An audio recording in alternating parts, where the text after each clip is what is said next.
اللهم صل على محمد وعلى آل محمد كما صليت على إبراهيم وعلى آل إبراهيم إنك حميد مجيد.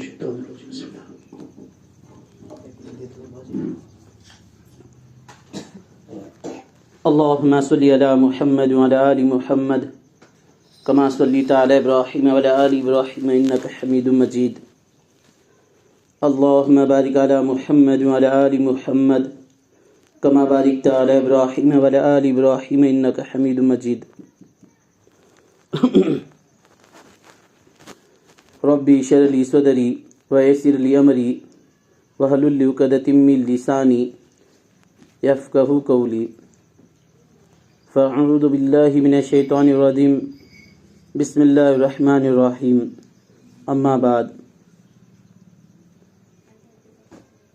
محترم خواتین اور میرے عزیز دوستو، اللہ جل جلالہ و من والو کا ہم سب پر بے انتہا احسان اور کرم ہوا. اللہ تبارک و تعالی ہم سب کو دین کی نسبت پر جمع فرمایا ہے. یہ اللہ کا احسان اور کرم ہے. اللہ جس کو چاہتے ہیں، جس کو پسند کرتے ہیں، جس سے محبت کرتے ہیں، اس کو اللہ رب العزت دین کی سمجھنے کی توفیق دیتے ہیں اور فرمایا دین پر عمل کرنے کی توفیق دیتے ہیں. اللہ کا احسان ہے ہم سب کا جڑنا صرف دین کی نسبت پر ہے. فرمایا میری اور آپ کی قیامت تک آنے والے ہر انسان کی کامیابی اللہ رب العزت اپنے محبوب دین میں رکھا ہے. جس کی زندگی میں دین ہوگا، اللہ کے احکام ہوں گے، نبی کے نورانی طریقے ہوں گے، اللہ رب العزت ان سب کو ناکامیابی کے نقشے میں رکھ کر کامیاب کر کے بتائے گا. فرمایا کامیاب ہونے کے لیے نہ دولت کا ہونا، نہ سلطنت کا ہونا، نہ حکومت کا ہونا، نہ عہدے کا ہونا ضروری نہیں، بلکہ جس کے زندگی میں دین ہوگا، اللہ کے احکام ہوں گے، نبی کے طریقے ہوں گے، فرمایا اللہ رب العزت ان سب کو کامیاب کریں گے. فرمایا جس کی زندگی میں دین نہیں ہوگا، اللہ کے احکام نہیں ہوں گے، نبی کے طریقے نہیں ہوں گے، اللہ رب العزت کامیابی کے نقشے میں رکھ کر ناکام کر کے بتائیں گے. یہ اللہ کا ضابطہ ہے، یہ اللہ رب العزت کا ضابطہ ہے. فرمایا یہ میں نہیں کہتا، اللہ رب العزت قرآن شریف میں فرما رہے ہیں کہ حضرت ابراہیم علیہ السلام کے زمانے میں نمرود تھا، پوری دنیا پر حکومت کرنے والا. مال تھا، حکومت تھی، بڑی سلطنت تھی، پورے دنیا پر حکومت تھی، مگر اس کمبخت نے اللہ کی نہیں مانی اور وقت کے نبی کی نہیں مانی. اللہ رب العزت کامیابی کے نقشے میں رکھ کر ناکام کر کے بتایا ہے. اور وہی حضرت ابراہیم علیہ السلام ہیں.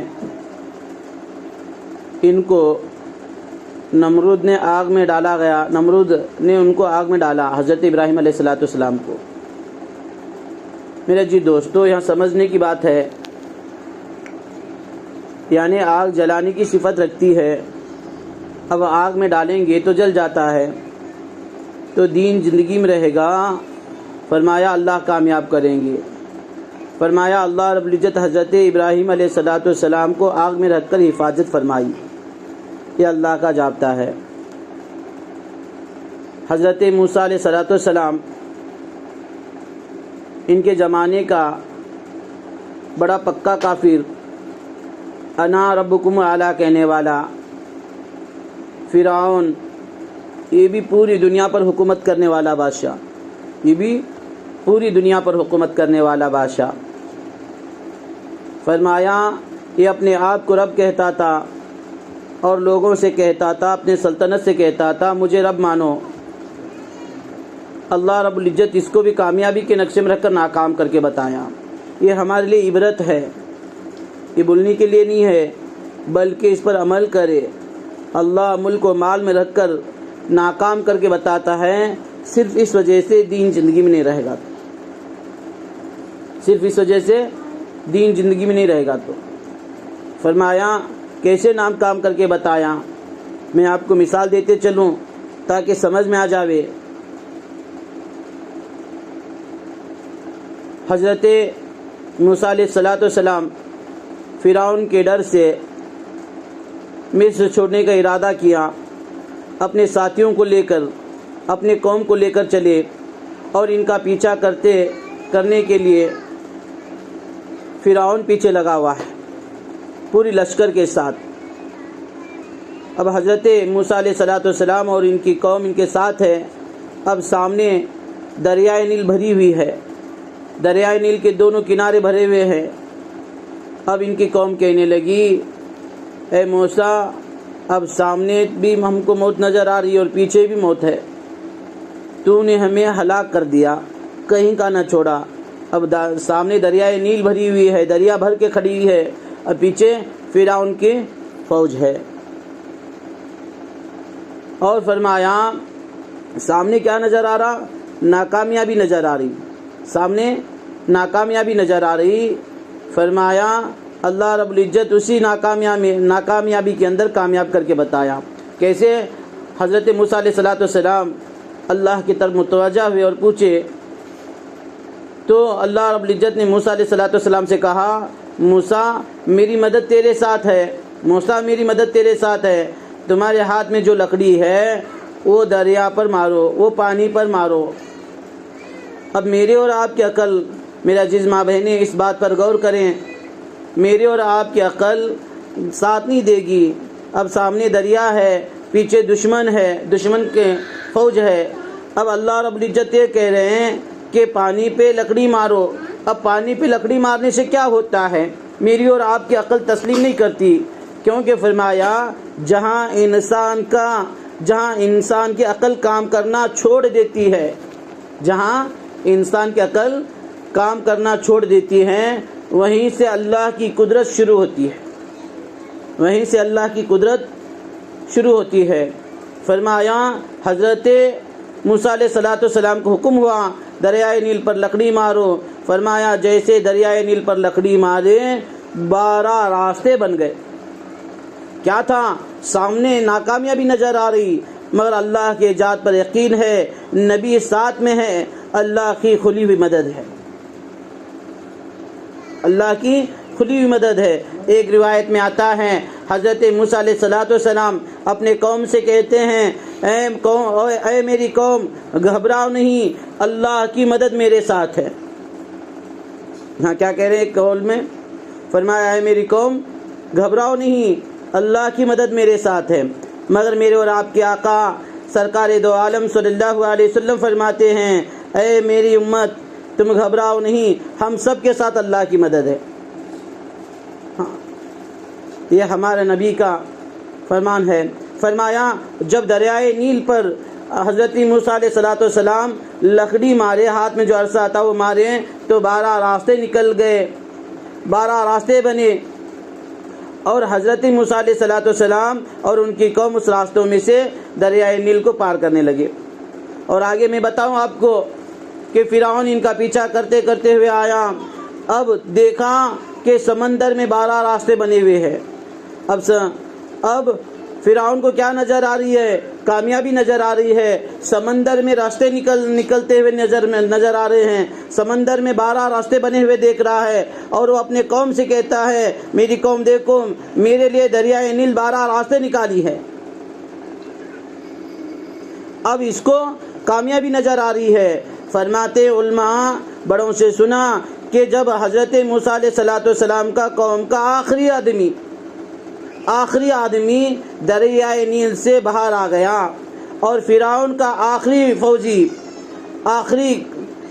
فوجی یعنی دریائے نیل کے اندر آ گیا، یعنی موسیٰ علیہ السلام کا قوم کا آخری آدمی دریائے نیل کے باہر ہو گیا، فرعون کا لشکر کا آخری آدمی دریائے نیل کے اندر آ گیا، اللہ کا حکم ہو گیا مل جا، پورا دریا ایک ہو گئی اور فرعون کے ساتھ اس کی پورا لشکر غرق ہو گیا، فرعون کے ساتھ اس کا پورا لشکر غرق ہو گیا۔ سامنے موسیٰ علیہ السلام کو ناکامی بھی نظر آ رہی ہے، فرمایا دین زندگی میں تھا، اللہ نے کامیاب کر کے بتایا، فرعون کو کامیابی نظر آ رہی ہے، سمندر میں راستے نظر آ رہے ہیں، مگر اللہ رب العزت اسی راستوں میں اسی سمندر کے اندر غرق کر کے بتایا ہے۔ کہنے کا مقصد یہ ہے کہ دین زندگی میں ہوگا، اللہ رب العزت کامیاب کریں گے، اللہ رب العزت کیا کریں گے جی؟ کامیاب کریں گے۔ اس کے لیے اللہ تبارک تعالیٰ ہمیں بہت محبت کرتے ہیں، ہمیں بہت چاہتے ہیں، اس کی علامت یہ ہے ایمان جیسی دولت دی ہے۔ کیا دی ہے؟ ایمان جیسی دولت دی ہے۔ فرمایا یہ ایمان بہت قیمتی ہے، ایمان بہت قیمتی ہے۔ فرمایا اتنا قیمتی کہ ایک آدمی کو پوری دنیا کا بادشاہ بنا دیا جائے، پوری دنیا کا بادشاہ بنا دیا جائے، اور خالی انسان نہیں، انسان اس کے تابع، جنات اس کے تابع، چرندے اس کے تابع، پرندے اس کے تابع، پوری مخلوق اس کے تابع، یعنی پورا اس کے تابع۔ اور فرمایا اگر اللہ رب العزت اس کو ایمان نہیں دیا تو اس سے زیادہ بد نصیب آدمی کوئی نہیں ہے، اس سے زیادہ بد نصیب آدمی کیوں نہیں ہے؟ کوئی نہیں ہے، کیونکہ اس کی حکومت، اس کی سلطنت، اس کی ڈگری، اس کی دولت یہ اس کے موت پر ختم ہے۔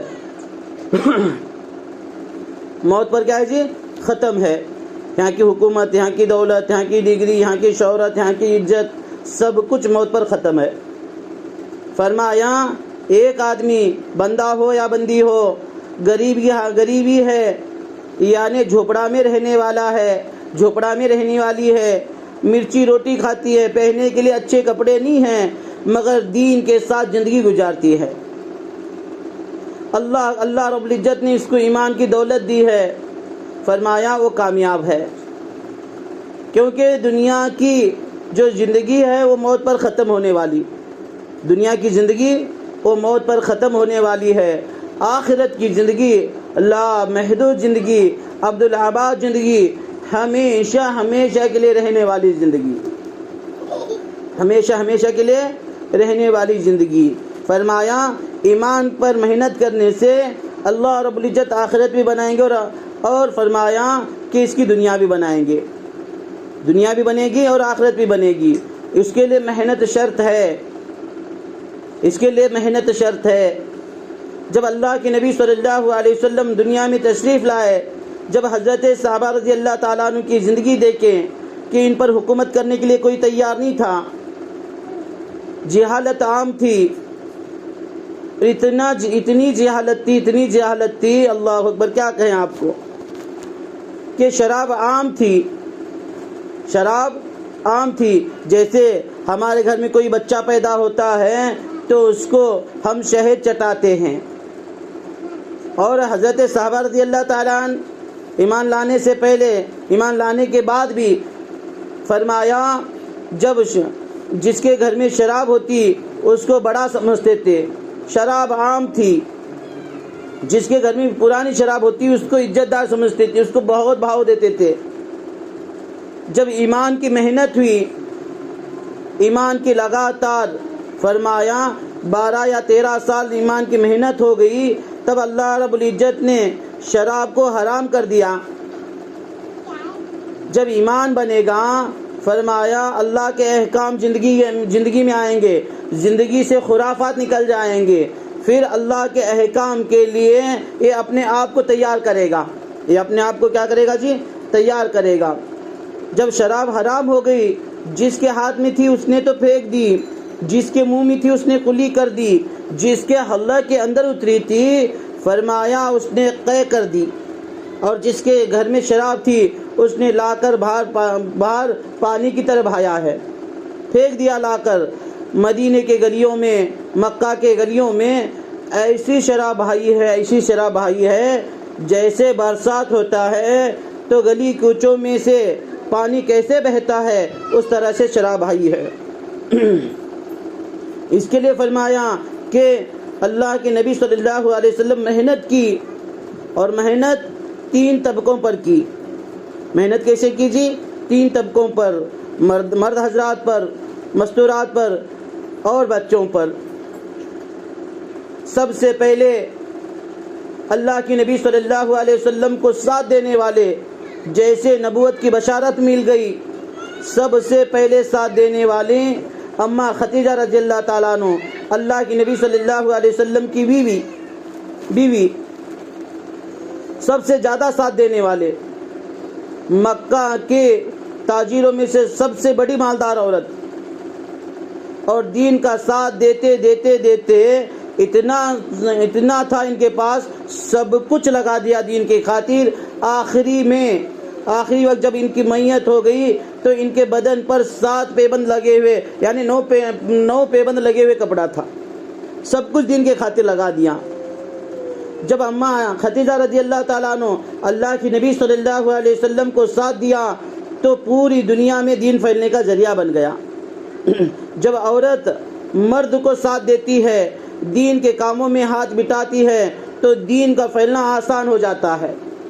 وہیں اللہ کے نبی صلی اللہ علیہ وسلم کو 40 سال کی عمر میں نبوت ملی۔ کتنے سال کی عمر میں جی؟ 40 سال کی عمر میں، اور وفات اللہ کے نبی صلی اللہ علیہ وسلم کا وفات 23 سال میں ہو گئی۔ یعنی 23 سال کے کم عرصے کے اندر، اتنے چھوٹے عرصے کے اندر اللہ رب العزت پورے دین کو عالم میں پھیلا دیا۔ یعنی 1.25 لاکھ صحابہ کرام رضوان اللہ اجمعین کا مجمع بن گیا محنت کے خاطر، اور اللہ رب العزت نے میرے اور آپ کے آقا سرکار دو عالم صلی اللہ علیہ وسلم پر پورے دین کو مکمل کیا۔ کم و بیش 1.25 لاکھ انبیاء علیہ السلام پر مکمل نہیں ہوا دین۔ آخری جمع میرے اور آپ کے آقا نبی کریم صلی اللہ علیہ وسلم خاتم النبی، فرمایا امام الانبیاء، اللہ کے نبی صلی اللہ رب العزت نے میرے نبی پر پورے دین کو مکمل کیا ہے۔ یہ کب ہوا؟ فرمایا ان کی اہلیہ یعنی ہماری ماں حضرت خدیجہ رضی اللہ تعالیٰ عنہ ان کے ساتھ کھڑے ہو گئے۔ یہیں ان کے دیکھیں ہم کہ حضرت نوح علیہ السلام 950 برس، 950 سال، کس کو کہتے ہیں 950 سال؟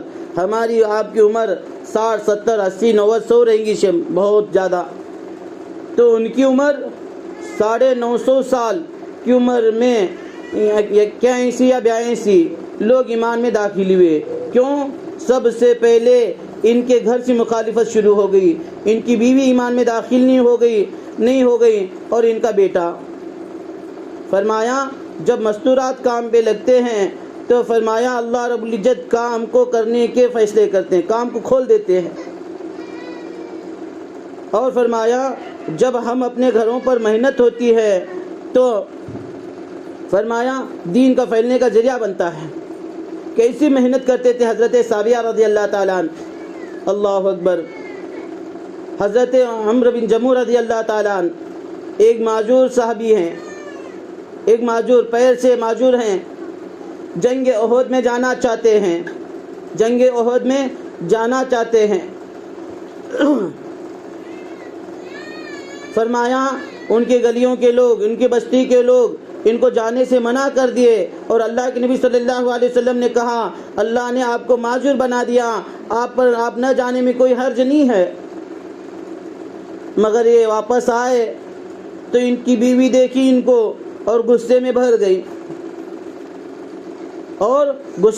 گئی اور تانے دینا شروع کر دی، اور ہم دیکھیں ہمارے اندر دین نہیں ہونے کے بنا پر، ہم دین پر محنت نہیں کرنے کے بنا پر ہم تو ناراض ہوتے ہیں اپنے خاوند پر، اپنے شوہر پر، اپنے بیٹے پر، اپنے بھائی پر، اپنے والد پر، اس لیے کہ وہ ہمیں کھیت برابر نہیں کرتا، وہ دکان پہ برابر نہیں بیٹھتا، وہ ملازمت صحیح نہیں کرتا، اس کے لیے ہم ناراض ہوتے ہیں۔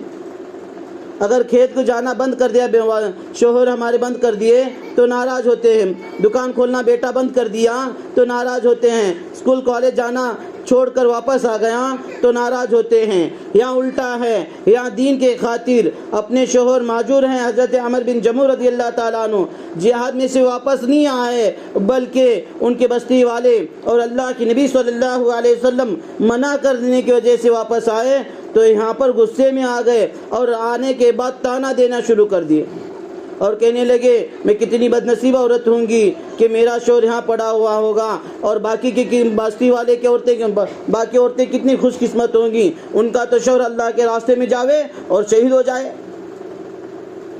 جیسے یہ تانے سنے تو اپنے تلوار لی اور اللہ کے راستے میں نکل پڑے۔ نکلتے وقت دعا کی، اے اللہ مجھے اپنے اہل و عیال کے طرف نہ لوٹائیو۔ کیا کہنے لگے؟ حضرت عمر بن جموح رضی اللہ تعالیٰ عنہ یہ کہہ کر جا رہے ہیں، اے اللہ مجھے میرے اہل و عیال کی طرف نہ لوٹائیو۔ کیا وجہ تھی؟ کہ دین سمجھ میں آیا تھا، ایمان پر محنت ہوئی تھی، اللہ کے نبی صلی اللہ علیہ وسلم ایسی محنت کر گئے تھے، اور مرد بچے عورتوں میں بھی یہ جذبہ تھا۔ چھوٹے چھوٹے بچے اپنے پیر کے پنجوں پر یعنی انگلیوں پر کھڑے ہو کر یہ دکھاتے تھے، اے اللہ کے نبی میں دین میں جانے کے لیے تیار ہوں، میں بھی بڑا ہوں، تاکہ پنجوں پر اس کے لیے کھڑے ہوتے تھے میں بھی بڑا دکھوں اللہ کے نبی صلی اللہ علیہ وسلم کو اور مجھے قبول کر لیا جائے۔ اور جس کو قبول کر لیتے اللہ کے نبی صلی اللہ علیہ وسلم، چھوٹا بھائی بڑے بھائی سے جا کر کہتا کہ اے میرے بھائی تجھے اللہ کے نبی صلی اللہ علیہ وسلم جہاد کے لیے قبول کر لیے ہیں، تو با قسمت والا ہے۔ میں اللہ کے نبی صلی اللہ علیہ وسلم سے کہوں گا، اے اللہ کے نبی میں میرے بھائی سے زیادہ طاقتور ہوں، آپ آزمانا چاہتے ہیں تو کشتی ہم دونوں میں کشتی لگوا دو، اور میں تجھ سے کشتی پکڑوں گا اور تو ایک بار گر جانا، تیرے گرنے کی وجہ سے اللہ کے نبی مجھے جہاد میں قبول کر لیں گے، اللہ کے نبی مجھے جہاد میں قبول کر لیں گے۔ یہ جذبہ تھا، یہ دین کا شوق تھا، یہ ولولہ تھا، میرا بھی دین کے خاطر کچھ نہ کچھ لگے۔ یہ جذبہ ولولہ آج ہمارے اندر سے نکل گیا، ہمارے اندر دنیا کی ہرس آ گئی، ہمارے اندر دنیا کی محبت آ گئی، ہمارے اندر مال کی محبت، ہمارے اندر اولاد کی محبت، ہمارے اندر کھیتی اور کھلیان کی محبت، ہمارے اندر اچھے محلات کی محبت آ گئی۔ اس کے لیے دین کی طرف ہماری رجوع نہیں ہے۔ ہمارے گھروں میں بے نمازی ہوتے ہیں، ہماری کئی وقتوں کی نماز نکل جاتے ہیں، ہمیں اس کی پرواہ نہیں ہوتی۔ ہمیں اپنے لاڈلے بچوں کو یہ نہیں کہتے کہ نماز کی طرف جاؤ، اذان ہوئی ہے، یہ کہنے کے لیے تیار نہیں ہے، یہ کہنے کے لیے تیار نہیں ہے۔ ہمارے گھروں میں تذکیرہ مال کے بارے میں ہوگا، پڑھائی کے بارے میں ہوگی۔ ہمارے گھر میں تذکیرہ کس وجہ سے ہوگا؟ مال کے بارے میں، پڑھائی کے بارے میں ہوگی، دولت کے بارے میں ہوگا۔ کون کیا کرے گا؟ وہی بچوں کے اندر فکریں ہوں گی، وہی ہمارے بچے فکریں لیں گے۔ ہم نماز کا تذکیرہ نہیں کریں گے، ہم قرآن کا تذکیرہ نہیں کریں گے، ہم ذکر کا تذکیرہ نہیں کریں گے، ہم اللہ سے لینے کا تذکیرہ نہیں کریں گے۔ قربان جاوے ان عورتوں پر۔ خاکی فرمایا اس کے لیے کہ ہم اپنے اولادوں پر بھی محنت کریں۔ کیسی محنت تھی وہ صحابہ رضی اللہ تعالیٰ عنہ کی، اپنے پنجوں پر کھڑے ہو کر کہہ رہے ہیں اے اللہ کے نبی صلی اللہ علیہ وسلم مجھے قبول کر لیجئے۔ ایک بچے ہیں 8 سال کے بچے، حضرت بصیر رضی اللہ تعالیٰ عنہ، کیا پرورش پائی ہوگی، اللہ اکبر کبیرہ۔ اس بات کو ذرا غور کریں کہ ہمارے بچوں پر ہم کیسی محنت کرتے ہیں، تو ہماری محنت کیوں نہ رنگ نہیں لاتی؟ کیوں آج ہمارے اولاد ہمارے دشمن ہیں؟ کیوں آج ہمارے اولاد ہمیں محبت کی نظر سے دیکھنے کے لیے تیار نہیں ہے؟ کیوں آج ہمارے اولاد ہمارا کہنا ماننے کے لیے تیار نہیں ہے؟ کیوں آج ہمارے اولاد ہم سے بغاوت کر رہے ہیں؟ کیونکہ ہم نے پرورش غلط دے رہے ہیں۔ ہونا یہ تھا ان جیسی محنت ہوتی تو ہماری اولاد اپنے کلیجہ نکال کر ہمارے قدموں میں رکھ دیتے، ہماری اولاد اپنا کلیجہ نکال کر اپنے قدموں میں رکھ دیتے، مگر ہم نے ویسی محنت نہ کی۔ کیسی پرورش تھی حضرت بصیر رضی اللہ تعالیٰ عنہ کی؟ ایک 8 سال کے معصوم بچے ہیں۔ جنگ احد کی واقعہ ہے، یہ مدینے میں ہے۔ جنگ احد فتح ہوئی، بعد میں شکست ہو گئی، بہت بڑا واقعہ ہے۔ جب مدینے کے اندر شکست کی آواز ان کے کانوں میں پڑی اور اعلان لگانے والا یہ کہہ رہا تھا آج مسلمانوں کو ضرورت ہے مدد کی، دین کی مدد کی ضرورت ہے، یہ بچہ اپنے والد کے پاس بھاگتے ہیں، اور یہ حضرت بصیر رضی اللہ تعالیٰ ان کے سر پہ ان کے والد کے علاوہ کوئی سایہ نہیں ہے، نہ ماں ہے، وہ تو مکہ سے آتے وقت فوت ہو گئی تھی، نہ دادا نہ دادی نہ نانی نہ نانا نہ خالہ نہ چاچی، کوئی رشتہ دار نہیں ہے ان کے ابا کے علاوہ، ان کے ابا اکیلے ہیں۔ اب یہ بچے کا جذبہ دیکھو، اللہ اکبر، اس بچے کی طرف، اس بچے کا جذبہ، اس بچے کا ولولہ، اس باپ کو اللہ کے راستے میں جہاد میں جانے کے لیے مجبور کر دیا، اس باپ کو اللہ کے راستے میں نکلنے کے لیے مجبور کر دیا۔ کہنے لگے آ کر، اے میرے پیارے ابا، آپ نہیں سن رہے ہو کہ اللہ کے راستے میں نکل جاؤ، کیونکہ آج مسلمان پریشان ہے، آج مسلمانوں کو مدد کی ضرورت ہے۔ ان کے ابا حضرت بصیر رضی اللہ تعالیٰ ان کے ابا کے آنسو رکنے کے لیے تیار نہیں ہے، اور کہتے ہیں بیٹا میرا تو خون کھول رہا ہے، میرا تو جذبہ ہے، میں اللہ کے راستے میں جا کر شہید ہو جاؤں، کیا کروں، تیرے ساتھ کوئی نہیں ہے، تیرا سایہ تیرے سر پر کسی کا ہاتھ نہیں ہے۔ وہ معصوم بچہ کہتا ہے میرے سر پر میرا اللہ کا سایہ ہے، آپ اللہ کے راستے میں نکل جاؤ۔ یہ کون سی چیز تھی؟ فرمایا جب ان کے والد صاحب اللہ کے راستے میں جہاد میں چلے گئے اور اللہ کو پیارے ہو گئے، یعنی دین کی خاطر شہید ہو گئے، دین کے خاطر شہید ہو گئے۔ فرمایا جب جہاد سے، غزوے سے جب واپس آ رہے ہیں، یہ بچہ، یہ 8 سال کا بصیر مسجد نبی کے سامنے کھڑے ہو کر آنے والے قافلوں کو دیکھتا ہے، آنے والی جماعتوں کو دیکھتا ہے جو غزوے سے واپس آ رہے تھے، جو غزوے سے واپس آ رہے تھے، جو قافلہ دیکھتے ان کے پاس بھاگتے اور اپنے باپ کو تلاش کرتے، باپ نہیں ملتے، پھر وہی گرمی کے موسم میں وہی جگہ کھڑے ہوتے، اونچی چٹان پر کھڑے ہوتے، پھر کون سا قافلہ آتا پھر ان کے پاس بھاگتے، کوئی قافلہ آتا تو ان کے پاس بھاگتے، پھر دیکھتے، اپنے باپ کو تلاش کرتے، اپنے والد کو تلاش کرتے، نہ پاتے، پھر جا کر کھڑے ہوتے۔ سورج ڈھلنے کا وقت ہو گیا، اپنے باپ کو تلاش کر رہے ہیں، کوئی قافلے بھی نظر نہیں آ رہے۔ آخری قافلہ، آخری جماعت میرے اور آپ کے آقا سرکار دو عالم صلی اللہ علیہ وسلم کا ہے،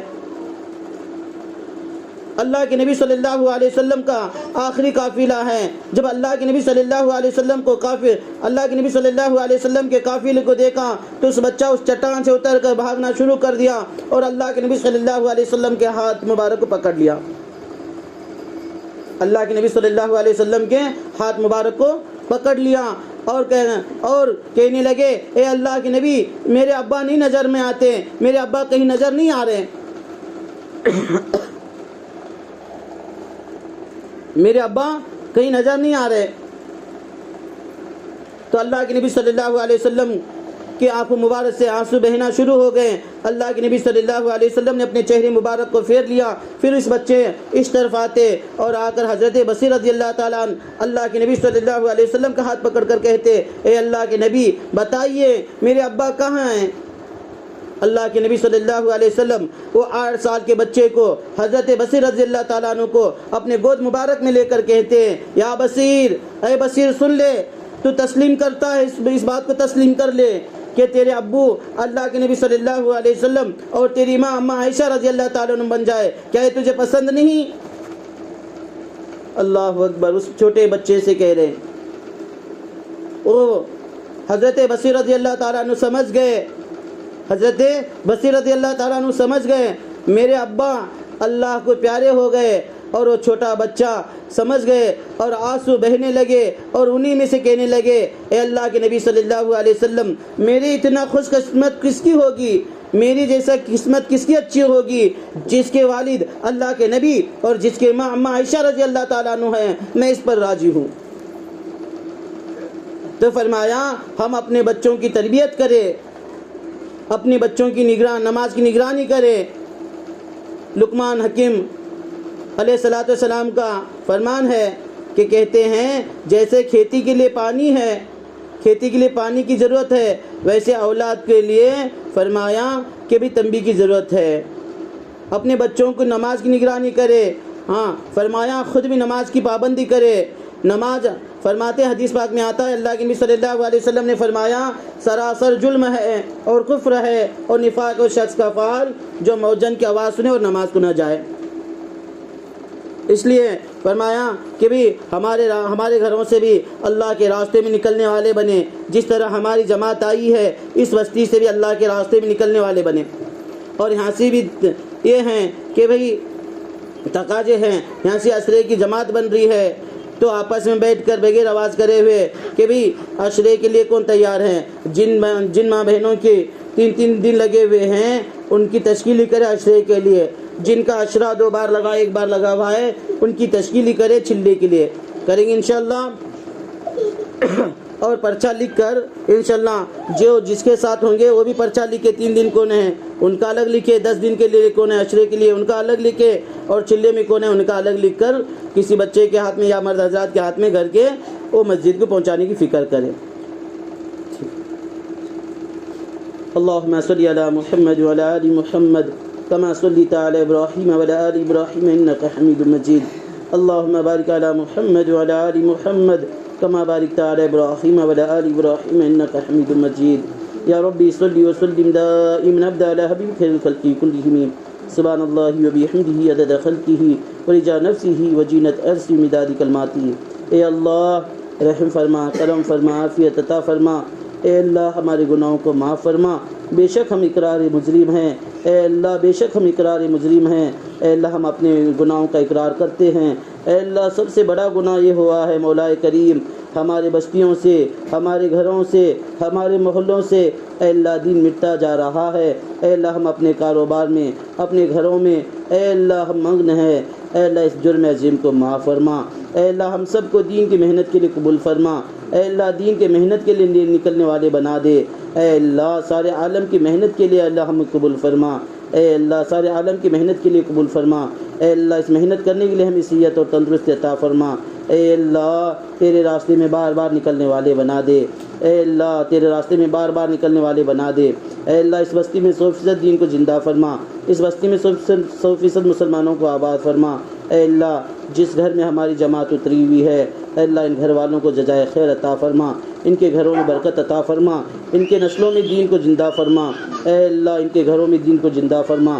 اے اللہ ان کے نسلوں میں دین کو زندہ فرما۔ اے اللہ یہ تیرے مہمانوں کو رہنے کا ٹھکانہ دیا ہے۔ اے اللہ یہ تیرے مہمانوں کو رہنے کا ٹھکانہ دیے ہیں۔ اے اللہ ان کے لیے، ان کے گھر والوں کے لیے، ان کے آل اولادوں کے لیے، ان کے نسلوں کے لیے اے اللہ تو جنت کا فرمان بنا دے۔ اے اللہ جنت کا مستحق بنا دے، جنت کے فیصلے بنا دے۔ اے اللہ جنت کے فیصلے فرما۔ اے اللہ اس بستی سے اے اللہ چھلے 4 مہینوں کے مرد حضرات کی جماعت نکلنے کے فیصلے فرما، مستورات کے بھی چھلے کے عشرے کے اے اللہ 2 ماہ کے اے اللہ جماعتیں نکلنے کے فیصلے فرما، بحرون میں اندروں میں کام کرنے والے بنا دے۔ اے اللہ نظام دین کے تقاضوں کو پورا کرنے والے بنا دے۔ اے اللہ جنہوں نے دعا کے لیے کہا لکھا ہے جو کہنا چاہتے تھے نہ کہہ سکیں ان کے جائز تمناؤں کو پورا فرما۔ اے اللہ ہمارے ساتھ بہت سارے ساتھی مستورات نکلنے کے لیے تیار تھے، اے اللہ ہمیں ان کو چھوڑ کر آئے ہیں، اے اللہ ان کو بھی آئندہ نکالنے کے فیصلے فرما۔ یہ دعا جناب رسول اللہ صلی اللہ تعالیٰ علیہ وسلم کی صدقے قبول فرما۔ سبحان ربک رب العزت عما یصفون والسلام علی المرسلین والحمد للہ رب العالمین برحمتہ۔